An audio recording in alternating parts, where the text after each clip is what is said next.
Hey everyone, today I'm going to be talking about my advocacy plan for my debate and advocacy class. My advocacy plan is about tornado safety, specifically getting tornado sirens put in the city of Troy. So the first step when making a plan to advocate for something is to do an audience analysis. Now, for my audience analysis, there are two main groups of people, and that is decision makers and secondary audience. So, my decision makers, my primary audience, is some of the key people, and that are Herbert Reeves. He is the Dean of Student Services at Troy University, and he's also a Pike County EMA official. And then people also in that category are going to be Troy City Council, specifically the District 2 Representative Greg Meeks, and the Mayor of Troy, Jason A. Reeves. Now moving on to my secondary audience, we have families living in Troy, students at Troy University, and parents of students at Troy University. I would say that both the primary audience and the secondary audience on average have medium motivation. The primary audience should be highly capable of processing detailed information, and on average, the secondary audience would have a medium capability to process detailed information on average.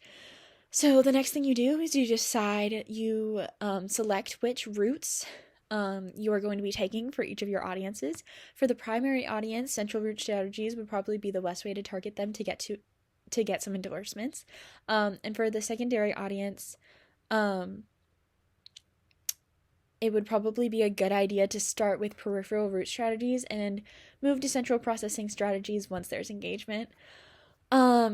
So for my central route strategies, I'm going to talk about how tornado activity is shifting southeast, and the further south you get, the longer tornado season you have, and how Troy is southeast and on the southern edge of the southeast, and as the risk for tornadoes increase, so does Troy's risk for serious damage.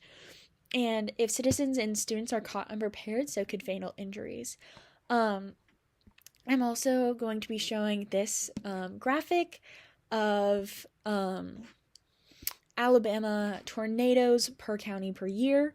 I do believe that this county that I have circled is Pike County, and as you can see, it has 52 tornadoes per year, which is one of the higher counties as compared to some counties which have 10. I would personally say that 52 is quite a considerable amount, seeing as how we have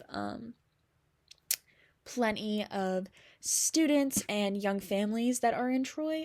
So I would say that that's a pretty big reason as to needing sirens. And then I would also talk about how the cost of installation of tornado sirens is about $30,000 to $50,000.